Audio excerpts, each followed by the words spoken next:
भरपूर लोक समोर बसलेली आहेत, बेसिक गोष्टी आहेत बऱ्याच लोकांच्या. उभा राहायचं माहीत नाही, त्या डायसवरच रेल देऊन उभा राहिला असा भाषण करताना. म्हणजे उभा राहण्याची पद्धत काही लोकांची बघा अशी, जणू फार ज्ञान आहे याच्याकडे, असा सहज द्यायला लागलाय.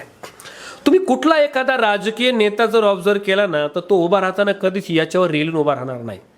हे तुम्हाला कागद पॉईंट ठेवण्यासाठी आहे बरं का, हे तुम्हाला रेलून उभा करण्यासाठी बनवलेलं नाही. आणि तुम्ही दोनही पायावर समान बॅलन्स आहे का? तुमची नजर सगळ्याकडं खरंच फिरती आहे का? तुमच्या समोर बसलेल्या श्रोत्यांपैकी प्रत्येक श्रोत्याला वाटलं पाहिजे माझ्याकडे बघून बोलत होते.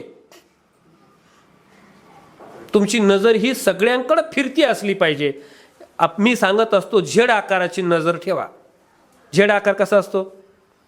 एकदा इकडं एकदा इकडं एकदा इकडं, म्हणजे सगळीकडे बाजू. झेडमध्ये असं करू नका. आजच्या कार्यक्रमाचे अध्यक्ष प्रमुख पाहुणे जमलेल्या बंधू भगिनी, झेड आकाराची म्हणजे एकदा या कोपऱ्यात जाऊ द्या, एकदा त्या कोपऱ्यात जाऊ द्या, एकदा त्या कोपऱ्यात जाऊ द्या, पुन्हा त्या कोपऱ्यात जाऊ द्या, सातत्यानं. आणि लक्षात ठेवा, जिकडं नजर आहे तिकडंच हातवारे आले पाहिजे. जिकडं नजर आहे तिकडचा हात हल्ला पाहिजे, त्या अँगलनं बघितलं पाहिजे. आणि भाषण करताना एकाच माणसाकडं जास्त वेळ बघायला नको, ती अवघडूनच जाते. मग माझ्याकडेच काय बघायला म्हणून. बरं, पुरुष असेल तर ठीक आहे, नाही तर मी याला माझ्याकडेच बघायला लागलाय. आणि इतर बॉडी लँग्वेज पेक्षा तुमची नजर जास्त महत्वाची. म्हणजे हाताचे हातवारे असू द्यात, चेहऱ्याचे एक्सप्रेशन असू द्यात, आणि त्यापैकी नजर. म्हणजे हाताचे हातवारे कमी असतील तरी चालेल, कदाचित पण नजर जरा जास्त बोलते हो. तसं तर हातवारे चांगले येऊ द्या, चेहऱ्याचे एक्सप्रेशन चांगले येऊ द्या, आणि नजरही चांगली येऊ द्या. आता नजर त्यापैकी जास्त महत्वाची आहे. नजरेनं माणूस बोलतो. एखादी आश्चर्याची गोष्ट आहे, तुमचे डोळे हे विस्फारलेले असले पाहिजे. एखादा बारकावा सांगतोय, तुमची डोळे असे बारीक करूनच बोललं पाहिजे. डोळे बोलतात माणसाचे.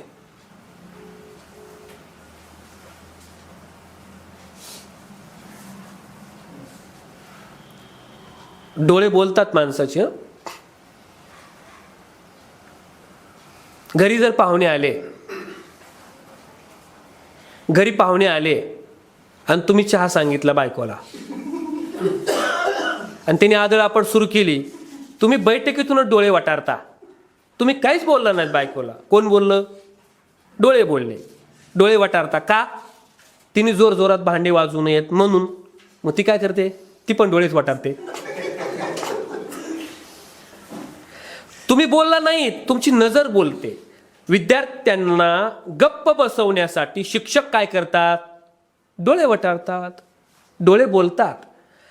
भाषणामध्ये नजर खूप महत्वाची आहे, आणि ती चौफेर असली पाहिजे, ती सातत्यानं फिरती असली पाहिजे. म्हणजे नजरेला नजर देऊ, श्रोत्यांच्या नजरेला नजर देऊन हातवारे करून जेवढं स्वतःला मोकळं सोडता येईल, शरीर एकदम सैल सोडून जर तुम्ही पोट तिडकीनं बोलत राहिलात, तर ते तुमचं भाषण चांगल्या वक्त्यासारखं होतं. चांगला वक्ता कोण असतो? पोटातली गोष्ट पोट तिडकीनं ओठावर मांडणारा चांगला वक्ता असतो. भाषण पाठ करणारा कधीच चांगला वक्ता नसतो. आणि हात जोडून सांगतो, भाषणाची तयारी करण्याची पद्धत 90% लोकांची चुकीची आहे. एखाद्याला म्हणलं ना भाषणाची तयारी करून ये, ते कुणाकुण तरी भाषण लिहून घेतंय, आणि ते कुणीतरी त्याला लिहून देतंय, आणि मग त्याचं भाषण हे पाठ करतंय. भाषण हे त्याचं असतंय, बोलणारा ही असतोय. भाषण कुणाचं असतंय? कुणीतरी लिहून दिलेलं. आता ज्यानं लिहून दिलं तो त्याचे विचार लिहून देणार आहे, बोलणारा हा आहे. मग हा त्याचे विचार पाठ करतो आणि मग व्यासपीठावर बोलतो. भाषण हे त्याचं नसतं, तोंड त्याचं असतं. भाषण दुसऱ्याचं असतं, विचार दुसऱ्याचे असतात. दुसऱ्याचं भाषण आपण कधीच बोलायचं नसतं, कारण ते आपलं भाषण नसतंच मुळात. तोंड फक्त आपलं असतं, भाषण त्याचंच असतं. भाषण हे दुसऱ्याकडून लिहून घ्यायचं कधीच नसतं. आणि म्हणून मी माझ्या प्रशिक्षणातल्या लोकांना किती म्हणले ना सर लिहून द्या आणखीन थोडं, तर मी थोडं कमीच लिहून देतो, पण मुद्द्यावर जास्तीत जास्त कसं बोलता येईल याचा सराव लावतो. थोडंसं अवघड वाटेल, थोडं जड वाटेल, पण कायमस्वरूपी ते खरं असेल. मला तुमची फसगत नाही करायची. बरं मी भाषणच लिहून द्या म्हटलो तर नाना मला भाषण लिहून देता येणार नाही का? मला तर कुठल्याही विषयावर लगेच भाषण लिहून द्यायला येतं, कारण मला आता प्रशिक्षणाला 15 वर्षे पूर्ण झालेत. मी या क्षेत्रात हे 16वं वर्ष आहे. धोक्याचं नाही, मोक्याचं आहे. मग मला एखाद्या विषयावर लगेच भाषण लगेच तयार करून देता येईल ना, पण मी भाषण तयार करून देत नाही. भाषण तयार करण्याचं टेक्निक सांगतो. नाना खरंय का हे? मी तुम्हाला किती आवडीत होतो सगळ्यांना, नाही लिहून घ्यायचं टाळा, त्यांनी प्रशिक्षण केले म्हणून सांगतो. बरोबर आहे की नाही? तुम्ही मनानं बोला. हा, मी मुद्दे देतो, सुरुवात मीच देतो, शेवट मीच देतो, मध्ये वापरण्यासाठी 4 वेळा मीच देतो. तो आदलून बदलून कशा बोलायच्या याचं टेक्निकही शिकवतो. फक्त मी सांगतो त्यामध्ये तुमचे विचार टाका, म्हणजे भाषण तुमचं होईल. आणि पाठ केलेलं भाषण कधी धोका देईल आणि किती धोका देईल हे सांगता येत नाही. 3 इडियट चित्रपट पाहिला असेल तर तुमच्या लक्षात येईल. ज्याच्या लक्षात आलं त्याच्या लक्षात आलं, नाही तर मग गोंधळ होऊन जातो. बरं, पाठ केलेलं भाषण केल्यानं काय होतं? तुमची खरंच नजर नाही येत. पाठ केलेलं भाषण जर असेल तर तुमची नजर ही श्रोत्यावर मी जसं सांगितलं तसं खेळून राहत नाही. पाठ केलेलं भाषण असल्यामुळं ते पाठ केलेलं आठवण्यासाठी तुमची नजर कामाला लागते, आहे का नाही? आणि मग तुम्ही बोलायला लागता. आजच्या कार्यक्रमाचे अध्यक्ष जणू वर बसलेत, प्रमुख पाहुणे हिथं जमलेल्या हिथं. म्हणून पाठ केलेलं भाषण तुम्हाला वर नजर करून तुम्ही आठवण्याचा प्रयत्न करता आणि इथंच लोकांना कळतं याला भाषण आठवत नाही, कारण ते आठवण्याचा प्रयत्न करताय. तुम्ही भाषण करत असताना मला भाषण मी पाठ केलंय हे तुमच्या बॉडी लँग्वेजवरूनच दाखवून देता. बॉडी लँग्वेज असं येऊ द्या की तुम्हाला जरी आतून जमत नसलं, काही सुचत नसलं, तरी वरून दाखवायचं मी चांगला बोलू शकतो. म्हणजे काय म्हणतो त्याला, सबाधितपणाचा अभिनय करायचा. मी भीत नाही असा अभिनय करायचा. एक लक्षात ठेवा, एखाद्या मुलांना जर काही तक्रार आली ना शिक्षकाकडं, तर ते मूल ती तक्रार मी केलं नाही असं लय मोठ्या आविर्भावात सांगतं. मी नव्हतो सर त्याच्यात, होतं बरं का ते, पण सांगताना असं सांगतो ताट नजर ठेवून पोरगा असं ताट उभं राहून त्याला असं दाखवून द्यायचं असतं की माझा काही संबंध नाही.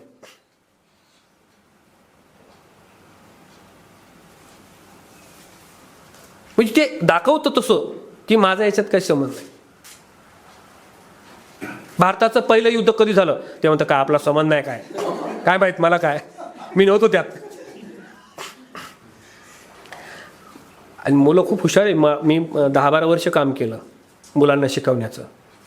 12 वर्ष एक तप पूर्ण केलं मी. 12 वर्ष, तसं 13 वर्ष सुरू होतं. विना अनुदानित 1 रुपया शासनाचं पेमेंट न घेता मुलांना शिकवण्याचं काम केलं. आणि दर रविवारी क्लास घेत होतो. म्हणजे आयुष्यात रविवारची सुट्टी न घेणारा शिक्षक आहे मी. 1 रुपया पेमेंट न घेता 12 वर्ष नोकरी केली. आणि ते करत करत रविवार आणि गुरुवार हाफ डे असायचा आम्हाला. ते करत करत भाषणाचे क्लास घेतले. मुलांचे फार अनुभव आहे.